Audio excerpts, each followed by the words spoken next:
Hello and welcome to the CarWale track day. Now we would have loved sunny skies and a dry track given that we've got this racetrack all to ourselves and a fine selection of cars. But as luck would have it and cyclone nada, here we are with gloomy skies and a wet track. But we do intend making the best of it, as you'll see in this film later on. But first, let's talk track. And to be honest, no matter how highly we rate ourselves as road car drivers, track is a completely different beast. And to master it, we need someone who lives, breathes and devours racetracks. We need someone who can drive these cars on the limit consistently, lap after lap. What we need then is Aditya Patel.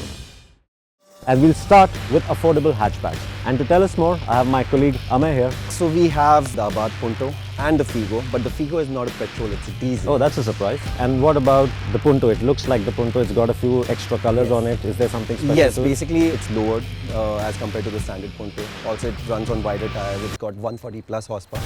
Figo, although it's around 100 horsepower, but I think it'll have an advantage. So you're betting on the Figo then, is it? Yes. On the racetrack? Yes. Okay. Even though things are still gloomy, you might have a really good race on.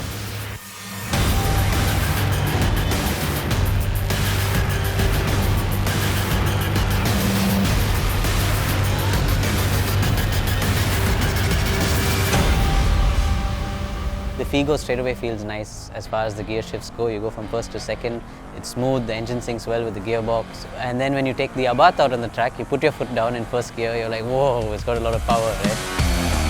And then when you shift into second gear, you don't get it syncing really well, and then you have to start thinking about how to shift gears, and then it's one more thing to think about. Once you're on the track, the Figo is really nice when you have to enter a corner because you brake, you slow down, you turn it in, and then the car goes where you want it to go.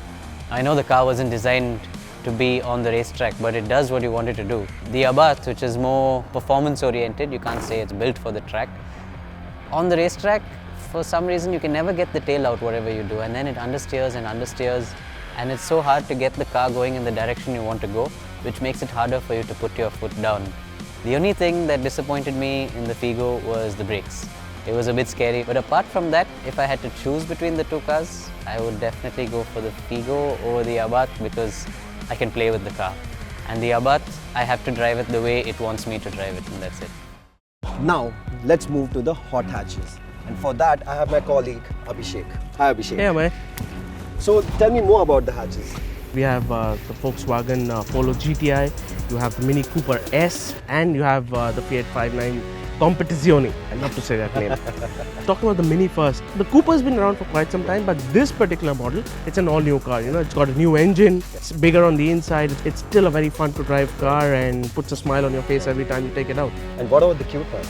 So yeah, I mean, the Fiat is the cute one, but they've also made it go faster. Right. And hence they called it the 595 Competizione. It's got a more powerful engine. Exactly, it's got more track focus suspension, it's got those lovely Sabelt seat and that 1.4 litre turbocharged engine to give it that go. And also we have the all-new GTI, which looks like any other Polo. You can say it looks like the Polo till you count the number of doors and that GTI badge. So yeah, this is Volkswagen's Halo hatchback. So they've introduced the GTI brand with the Polo in India, and as the brand suggests, you know, it's meant to go fast. So they've got that bomb of a 1.8 litre engine and that DSG gearbox and stiffer suspension. So we But think it's raced as yes, compared to this. it's raced because it has to go out of the track as well. Yeah. So we should hand over the cars to Aditya Patel now, and let's see how they do.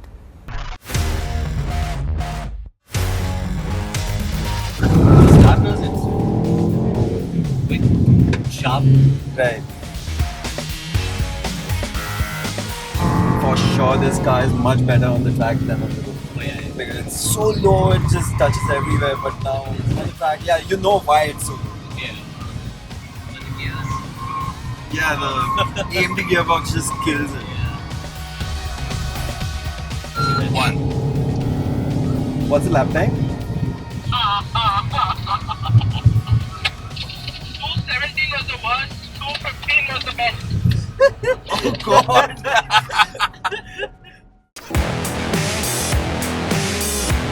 It does feel quicker. It's just that the softness of the suspension plays around with the dynamics of the car. So, what do you think? Lap time?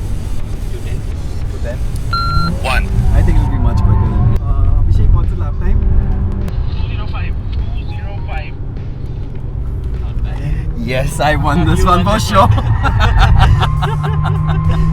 I'm losing my touch now.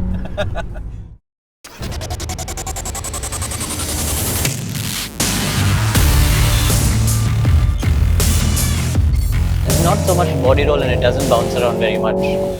That way it's quite nice. But yeah, it's all lost because the grip from the tires is just quite poor. Oh, the car's not very stable under brakes. Oh no. The engine is nice. It's nice and throaty, grunty. I'm just hoping it'll be quicker than the GTI because I just had a bet with the brand. I doubt it. Abhishek, what's the time? 209. Those 4 seconds. Oh man.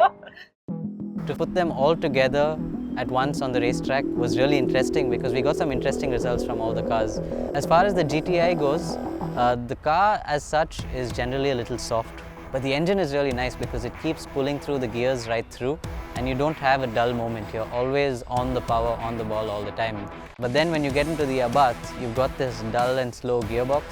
The car, as far as the handling goes, is really stiff, really precise, really pointy, so you enjoy it and you actually think you're faster than you're really going. The Mini Cooper S, I was quite disappointed because I somehow didn't feel the grip going down from the tires to the road. You know, I would hit the brakes, the car was not very stable on the brakes. All the 3 cars I think I really enjoyed a lot driving around the track. They're the kind of cars I'd want to buy if I want to take them to the track. But at the end of the day, the GTI on the track, it was rapidly quicker than the other 2. The clear winner at the end of the day was the GTI. Now in the real world, these cars are meant to be a nice blend of practicality and very good performance. But out here on the track, it's just how fast that matters. And the fastest car here in this group was the Polo GTI that pipped the second place Mini by a massive 4 seconds. But the one thing that Abhishek forgot to mention is that Abhishek and Amay both had a bet with me saying that the Mini would actually be the fastest car on the track. But as Abhishek just told you, it was the GTI. So these goggle-clad losers now have to get me my spoils. Yes, How about yes, you shall get it, you shall get it. And now that I have the stage to myself, it's down to the last 2 cars of the day. Now these are luxury cars, but they also have the quintessential fun layout of having a front engine and rear wheel drive. Now we don't have powerful petrols, but we've got grunty diesels. So getting that rear to light up should be no hassle at all. And now you know what comes next, the lap.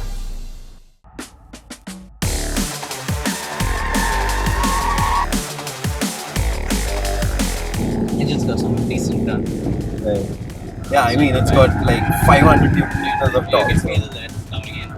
But I guess what really affects that is the traction control being improved. Right. And then the 500 Newton meters just loses its value a little bit. It's definitely safe for the road, but for the track, it is intrusive. So what's your guess?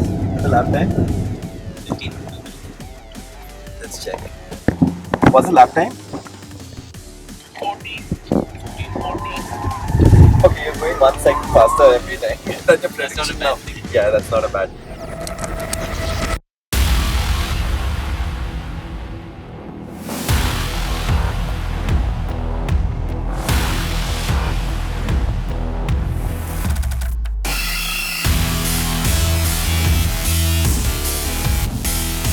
I can already feel it's much nicer than the other one. I mean, it's really fun to play with. It's just that I wish it had more power.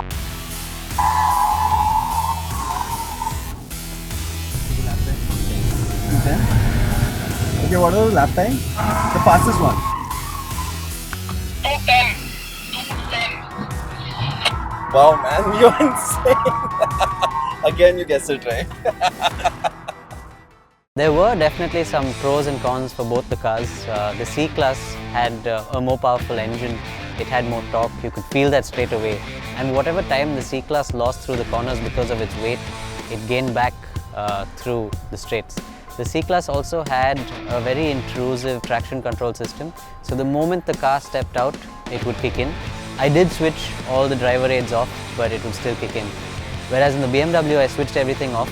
It wasn't intrusive and I could carry the speed through the corner. So that helped me shoot out of the corners better. But the engine didn't have the same kind of grunt through the straight. It felt a bit flat. But at the end of the day, we are comparing these 2 cars on the track right now. The BMW, of course, for sure, is the car I would choose on the racetrack over the C-Class any day. So it's nearly end of the day, and as you can see, it's still wet, it's still raining, and I still have an umbrella in my hand. But thankfully, we've had some really nice dry spells in between, and as promised, we made the best use of that. But before we sign off, we thought we'll give our dear friend Cyclone Nada a fitting reply. And that reply is blue, it's loud, it's a hurricane, and it is Italian. It is the Lamborghini Huracan. Well, I got to fly away. You're not my spiritual. You're not my future. You're not my soulmate. But I'm so glad that I made sure. That's what she said in a message. At first I didn't get it. Want the brakes? It's really stable. Okay, I won't talk. No need of talking. You don't need to, you just have to listen.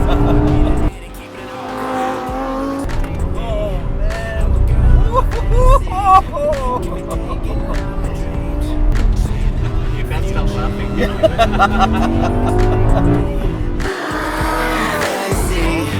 Get me taking out my dreams.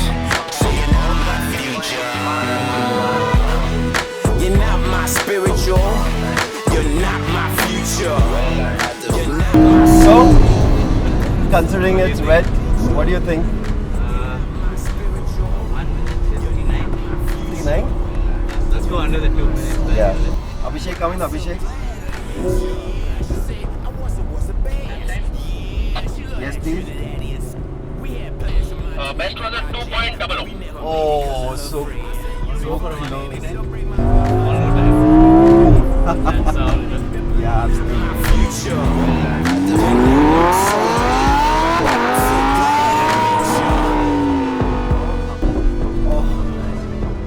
Brilliant. What a way to end a track Good day. way to end the Yep, track day. absolutely. Perfect car. Perfect. Now we can go back with a smile on our face and sleep well tonight.